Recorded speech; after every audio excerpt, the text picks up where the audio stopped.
Bonjour à chacun, à chacune. On se resalue encore dans la présence du Seigneur. Merci en tout cas pour ce temps de louange, pour ce temps aussi de présidence. Nous sommes au bénéfice de ce que Dieu nous donne dans sa parole, mais aussi au travers des frères, des sœurs, de ce que nous vivons ensemble comme une famille, avec ses hauts, ses bas, avec ceux qui marchent et avec ceux qui ne marchent pas. Mais nous voulons être attentifs malgré tout à la grâce de Dieu, à la permanence de la grâce de Dieu qui est là sur chacun, sur chacune. J'aimerais aujourd'hui poursuivre et terminer, alors terminer c'est entre guillemets parce qu'il y aurait tant de choses à dire, mais pour terminer ici la rubrique le sermon sur la montagne, nous avons vu la fois dernière, on a essayé de parler du bonheur, le bonheur selon Jésus, avec ce que ça impliquait. Et j'aimerais ici maintenant reprendre les béatitudes elles-mêmes évoquées par le Seigneur. On est sur la montagne des béatitudes ce matin et je vous invite à réentendre ce message que Jésus a adressé à la foule, croyante ou pas, et puis en particulier aussi à ses disciples. Alors nous voulons être cette foule ce matin, nous voulons être ses disciples ce matin, nous voulons être des gens de passage qui n'ont peut-être jamais entendu le Seigneur, nous voulons être de ceux qui ont faim et soif du Seigneur. C'est tout ce public-là qui est invité ce matin à entendre la parole du Seigneur. Donc les béatitudes. Matthieu chapitre 5 à partir du verset 1er. Et je lis dans la version du Semeur. À la vue de la foule, Jésus gravit la montagne, il s'assit et ses disciples l'entouraient. Puis il prit la parole pour les enseigner et dit : Heureux ceux qui se reconnaissent spirituellement pauvres, car le royaume des cieux leur appartient. Heureux ceux qui pleurent, car Dieu les consolera. Heureux ceux qui sont humbles, car Dieu leur donnera la terre en héritage. Heureux ceux qui ont faim et soif de justice, car ils seront rassasiés. Heureux ceux qui témoignent de la bonté, car Dieu sera bon pour eux. Heureux ceux dont le cœur est pur, car ils verront Dieu. Heureux ceux qui répandent autour d'eux la paix, car Dieu les reconnaîtra pour ses fils. Heureux ceux qui sont opprimés pour la justice, car le royaume des cieux leur appartient. Heureux serez-vous quand les hommes vous insulteront et vous persécuteront, lorsqu'ils répandront toutes sortes de calomnies sur vous à cause de moi. Oui, réjouissez-vous alors et soyez heureux, car une magnifique récompense vous attend dans les cieux, car vous serez ainsi comme les prophètes d'autrefois.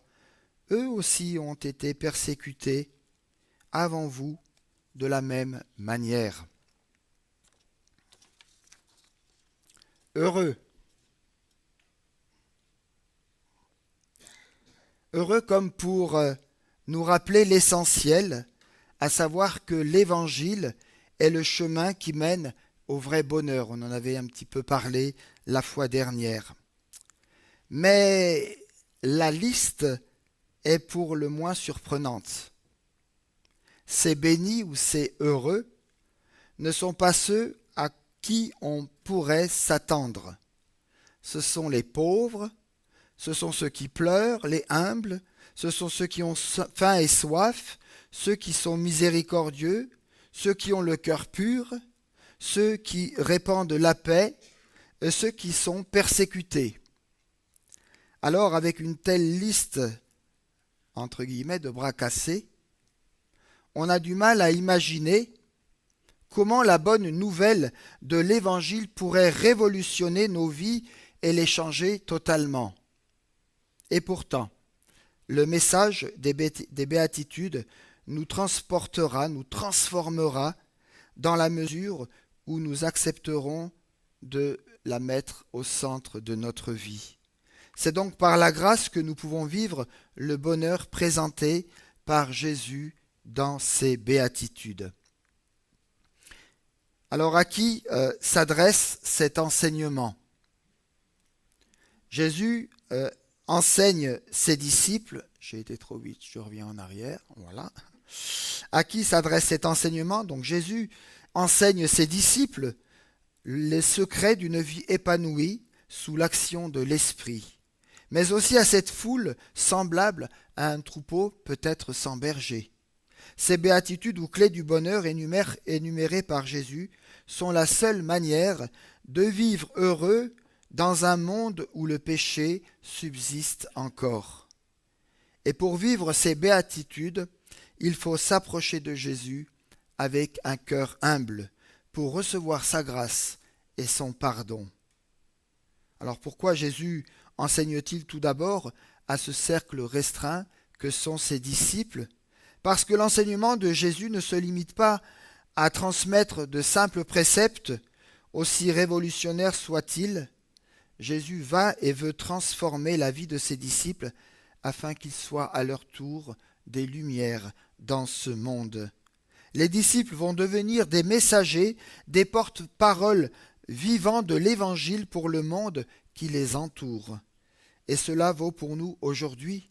Si en tant que chrétiens, il était question tout à l'heure non pas d'esclaves mais d'amis, eh bien nous mettons en pratique les béatitudes, celles-ci ne passeront pas inaperçues pour ce monde. Et dans ce monde, notre témoignage vécu aura de toute façon un impact réel.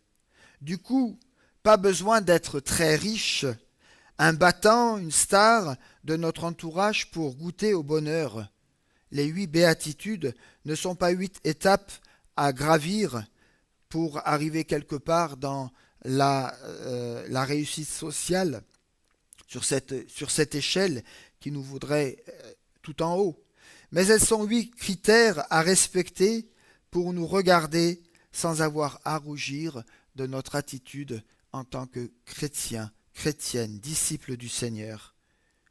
Ceux qui vivent selon les béatitudes étonnent ceux qui ne connaissent pas Jésus.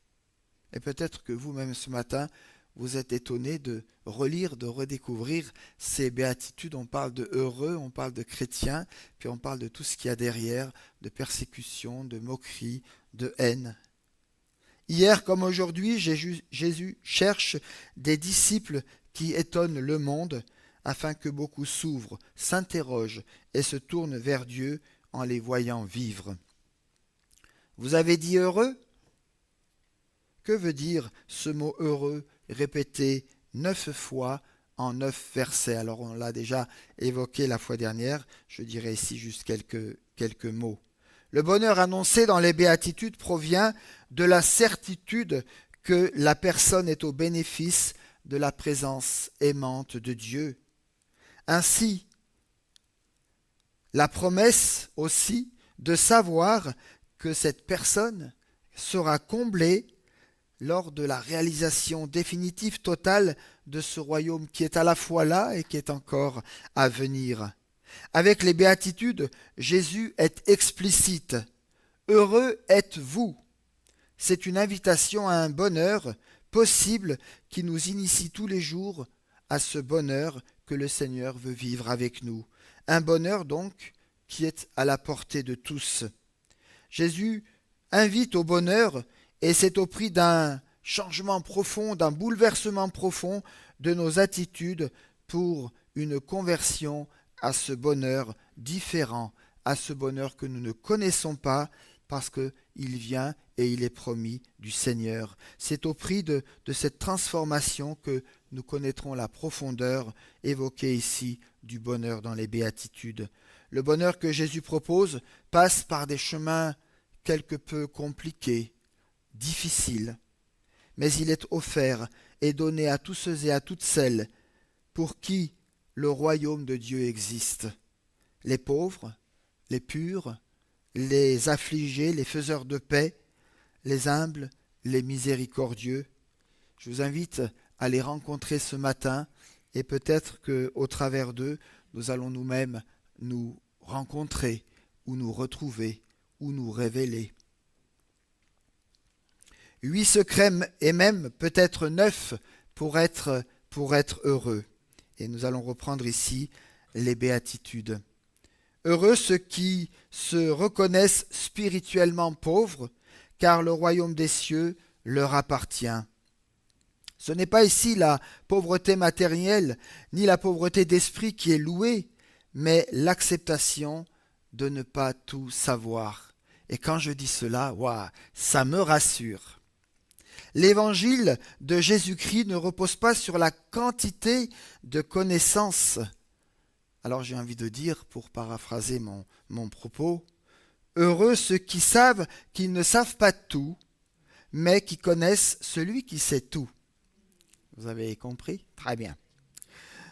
Ne nous laissons pas prendre au piège des questions pièges qui nous sont parfois posées, de ceux qui voudraient nous déstabiliser dans notre foi en nous montrant nos propres lacunes, parce que nous ne connaissons pas tout et parce que nous ne sommes pas capables d'expliquer les profondeurs et les mystères de Dieu, comme les étoiles tout à l'heure qui nous ont été décrites.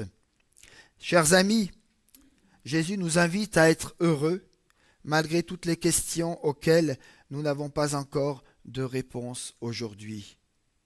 Bien entendu, il n'y a aucune invitation à la paresse spirituelle dans cette première béatitude.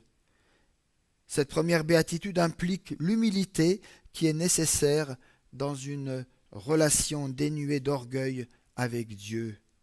Heureux ceux qui ont un cœur de pauvre ne signifie pas d'abord heureux ceux qui sont détachés des richesses, mais heureux ceux qui s'en remettent à Dieu. Le pauvre est celui qui est conscient d'un vide et qui se tourne vers Dieu. Cela veut dire que je reconnais mon vide intérieur et que je tente de donner toute la place à Dieu pour qu'il puisse enfin intervenir dans sa plénitude.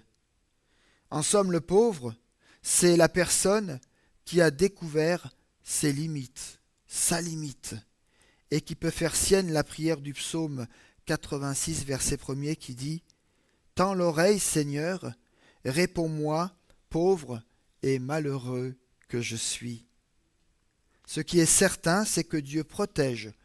Dieu protège le pauvre. Il est son refuge et son soutien. La deuxième béatitude nous dit « Heureux, heureux ceux qui pleurent, car Dieu les consolera. » L'affliction, mes amis, fait partie de la vie, qu'on le veuille ou pas. Nous l'avons tous côtoyé, et malheureusement nous le côtoierons encore. De nombreuses choses nous donnent peut-être aujourd'hui envie de pleurer. Étonnamment, on nous apprend à ne pas pleurer, à serrer les dents, à ne pas laisser percevoir notre peine, notre sensibilité. Pourtant, ce n'est pas ce que Jésus nous recommande ici. Pleurer n'est pas une honte et nous n'avons pas à nous en cacher. Nous n'avons pas non plus à chercher à éviter à tout prix les situations difficiles où l'affliction est parfois au rendez-vous. Nos pleurs peuvent devenir et venir de notre foi, de notre témoignage chrétien, lorsque par exemple nous répandons la parole de Dieu, comme la Bible le mentionne, ceux qui sèment avec larmes moissonneront aussi avec des chants d'allégresse.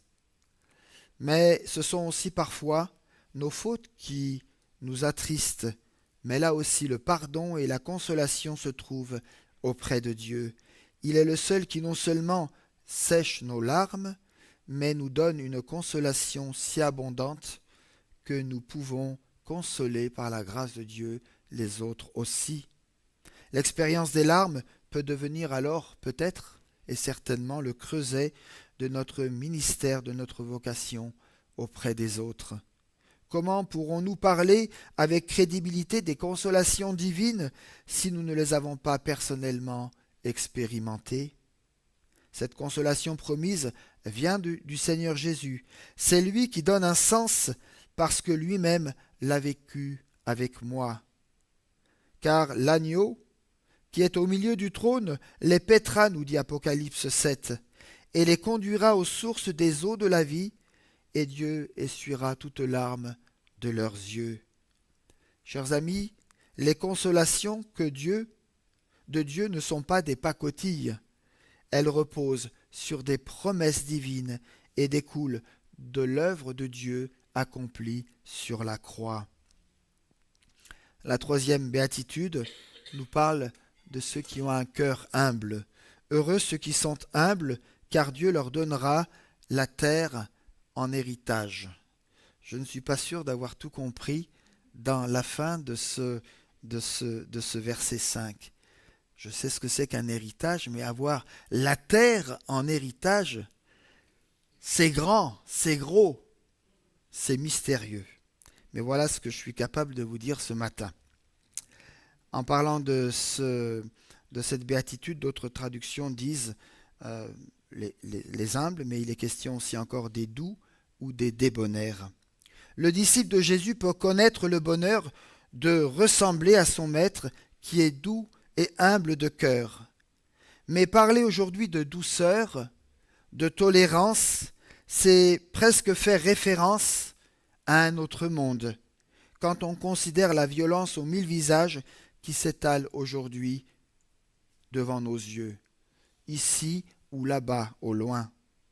La guerre entre les pays, la guerre contre les émeutes et le vandalisme, la violence dans les foyers, violence verbale, violence psychologique, harcèlement, sans parler des violences mystérieuses, silencieuses, inconnues. Mais douceur ne signifie pas absence de caractère ou encore complaisance ou encore mollesse. La douceur et l'humilité dont Jésus parle ne sont pas une sorte de lâcheté à l'égard du mal. Ce n'est pas non plus se laisser marcher sur les pieds ou sur les doigts de pied. La douceur de Jésus n'est pas démission, mais elle est force, fermeté pour dénoncer ce qui fait défaut et surtout ce qu'il faut dénoncer. L'humilité, la douceur est une force car elle porte en elle le plus beau des héritages. Il est question ici de la terre. La terre qu'il nous faut comprendre au sens large et qui dépasse ici la seule terre d'Israël.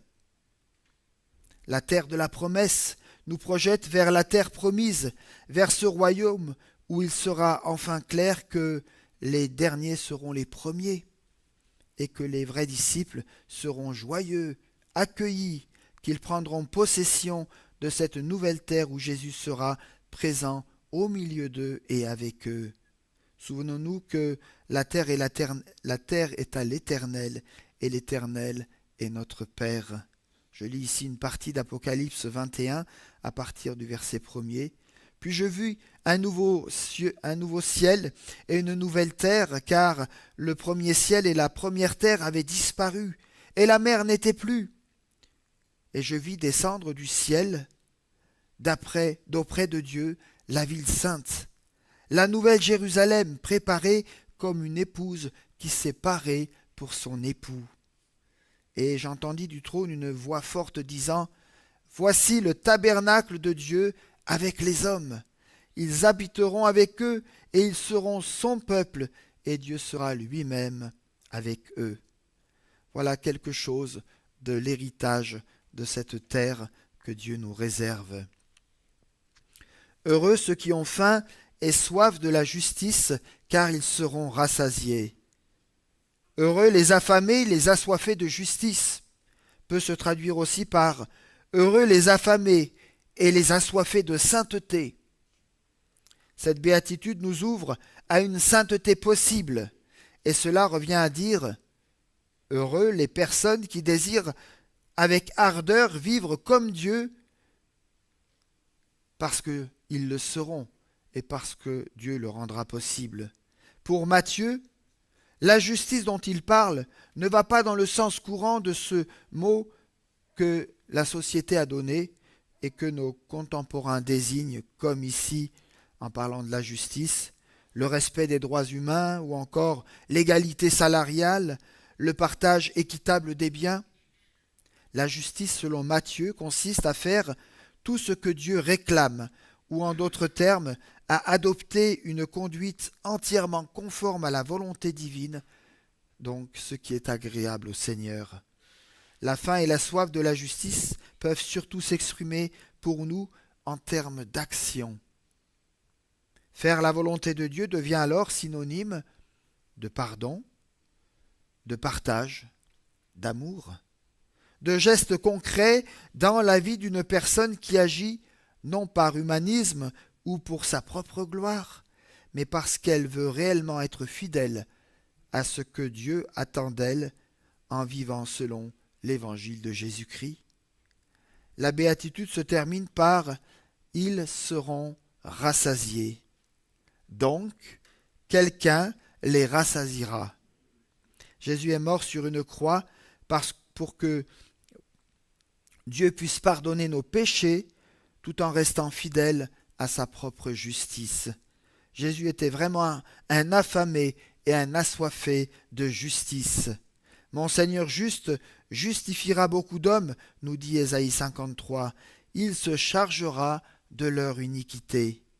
Soyons, frères et sœurs, des assoiffés et des affamés de justice, ne laissons pas notre âme macérer dans le doute.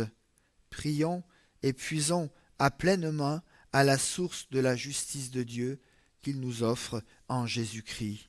Parce que Jésus est ressuscité, nous ne pouvons plus aujourd'hui, en tant que disciples, enfermer cette béatitude de la miséricorde dans le seul domaine de ma vie privée. C'est mon affaire, c'est ma vie privée. Pour le reste, ça ne regarde personne. Je suis heureux, alors, et quelque part, si la misère des autres me touche le cœur. Si je ne le juge pas, si, comme le bon Samaritain, je descends de ma monture, de mes suffisances, de ma zone de confort, et si je me penche un peu plus vers l'autre, vers mon prochain, pour lui tendre la main, pour panser les plaies de la vie. Heureux ceux dont le cœur est pur, car ils verront Dieu. Le cœur pur, c'est celui dont la tendance est d'être vrai. Il n'y a pas deux versions possibles. Il n'y a pas de copier-coller. C'est vrai ou ça ne l'est pas. Il est de même dans ses pensées, dans ses actions, dans ses attitudes. Pas d'incohérence entre l'être et le faire. Être pur de cœur, ce n'est pas se mentir à soi-même. Si vous mentez à vous-même, vous allez mentir aux autres, mes frères. C'est reconnaître ses erreurs. Si je ne reconnais pas mes erreurs, je ne reconnaîtrai pas non plus les erreurs des autres. Non pas pour les alourdir, mais pour prier avec eux, pour en être libérés. J'ai fait une embardée, j'ai fait une gourde, j'ai fait une erreur. Maintenant, je peux et je veux me réaligner sur Dieu, sur Jésus-Christ. C'est bien de le savoir, c'est bien de le reconnaître, mais qu'est-ce que je fais avec cela? Le cœur pur se sait imparfait car il a fait l'expérience de sa propre misère humaine, de sa misère spirituelle, de son besoin de la plénitude de Dieu. À mon vide intérieur, alors Dieu répond par sa pleine plénitude, et ça c'est réconfortant. Mes amis, donnons à Jésus le droit de nous regarder dans notre être intérieur et extérieur, car lui seul peut nous amener à faire l'opération vérité. Vivons en harmonie, soyons transparents, sans tromperie. Si la foi consiste à croire en l'invisible, la vision qui est promise ici est précisément la mise en présence de l'invisible. La Bible nous dit « ils verront Dieu ». Pour voir Dieu, il n'est qu'une chose et une condition accessible à tout le monde, avoir le cœur pur, avoir le cœur transparent, authentique, cohérent. Mais comment vivre chaque jour cette opération vérité? Pour vivre le bonheur de cette béatitude? Ce Dieu de vérité qui me permet d'être vrai, transparent, c'est évidemment l'Esprit de vérité, le Paraclet que Jésus nous a promis. C'est lui, le Saint-Esprit, qui m'aidera dans ce désir de pureté et orientera mon cœur, mes pensées, à me tourner chaque jour un peu plus du Seigneur.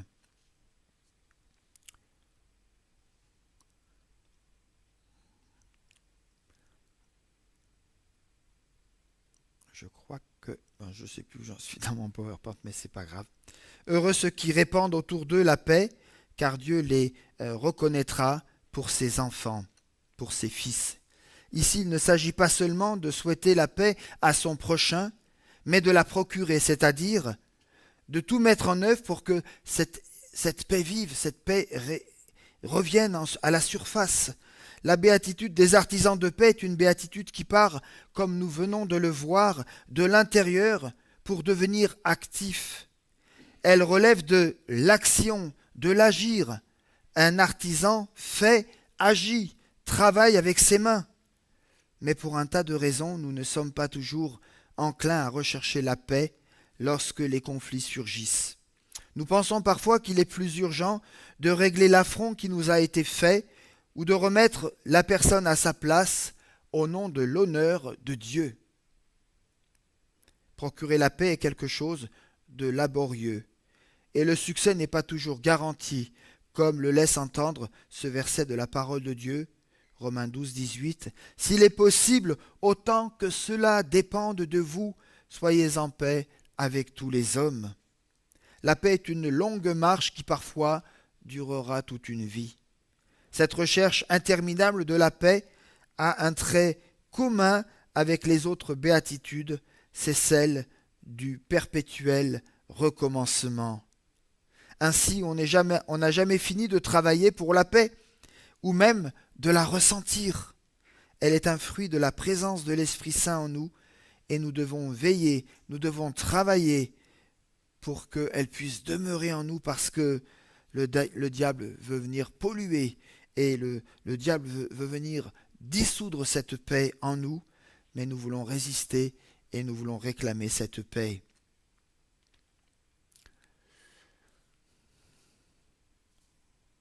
Heureux ceux qui sont persécutés pour la justice, car le royaume des cieux est à eux. Heureux serez-vous lorsqu'on vous outragera, qu'on vous persécutera, et qu'on dira faussement toutes sortes de mal à cause de moi. Réjouissez-vous et soyez dans l'allégresse, parce que votre récompense sera grande dans les cieux. C'est ainsi qu'on a persécuté les prophètes qui ont été avant vous. Cette béatitude des persécutés qui termine ici l'enseignement de Jésus, résume tout le propos que le Seigneur a donné sur le bonheur. Elle reprend ici, d'une certaine manière, la justice que nous avons rencontrée au verset 6 et le royaume de cieux déjà mentionné au verset 3. Cette béatitude des persécutés a une double portée. Elle se rapporte d'abord à Jésus, lui le juste, lui le saint, qui a été persécuté, et à cause de lui, aujourd'hui encore, à toutes les personnes qui, d'une manière ou d'une autre, sont torturées physiquement, mais aussi psychologiquement, moralement, les personnes que l'on dégrade dans leur dignité humaine à cause de la justice, c'est-à-dire à cause de l'attachement qu'elles ont pour le Seigneur Jésus. Et pourtant, le Seigneur n'hésite pas à promettre le bonheur aux persécutés. Compliqué cette phrase, hein ? Comment Jésus peut-il promettre le bonheur à ceux qui souffrent la persécution ? Je suis un peu mal placé pour en parler. C'est un non-sens, car le bonheur n'est pas le fruit de souffrance. Il n'est pas question de souffrir la persécution pour découvrir le bonheur. Alors, mes amis, il nous faut peut-être relire la béatitude jusqu'au bout. Et cette béatitude se termine par « Car le royaume des cieux est à eux ». C'est ici la promesse de l'espérance céleste qui n'aura pas de fin, mais aussi de toutes les bénédictions qui l'accompagneront maintenant et dans l'éternité. Cette promesse de Jésus devient alors un soutien puissant pour toutes les personnes qui luttent quotidiennement, aujourd'hui encore, pour la justice et qui sont persécutées. Elle est une source d'espérance et de motivation au cœur même de leur épreuve. L'insulte, la persécution et la calomnie sont la conséquence de notre attachement en tant que disciples à Jésus-Christ. Ceci doit nous inciter alors à relire le portrait des béatitudes comme le portrait d'une autre personne, le portrait d'une personne qui est prête à marcher à la suite du Seigneur Jésus. En conclusion, s'engager à la suite du Seigneur Jésus pour proclamer, faire respecter et faire vivre son évangile au milieu des persécutions malgré elles, et en être heureux et en éprouver la joie, cela suppose qu'on soit soutenu et qu'on croit qu'on est soutenu par le Christ lui-même. Dans sa divine présence, dans notre vie, l'action puissante de l'Esprit Saint agit et personne ne pourra nous ravir de sa main. Cela suppose aussi que le peuple de Dieu, son Église, est engagé aussi dans ce combat spirituel auprès de tous ceux et de toutes celles qui sont sur le terrain du combat spirituel. Cela suppose encore d'être porté par cette espérance indicible qui vient nous attester que dans notre épreuve, dans nos épreuves, le royaume de Dieu sera notre partage. Et je pense qu'il l'est déjà, présentement. Alors oui, il y a un bonheur à vivre l'Évangile qui, au travers des béatitudes, nous révèle un Dieu de tendresse, un Dieu de compassion. Béatitude qui ne dissimule pas non plus le mal qui empoisonne la création, ni les malheurs qui affectent toutes les personnes humaines.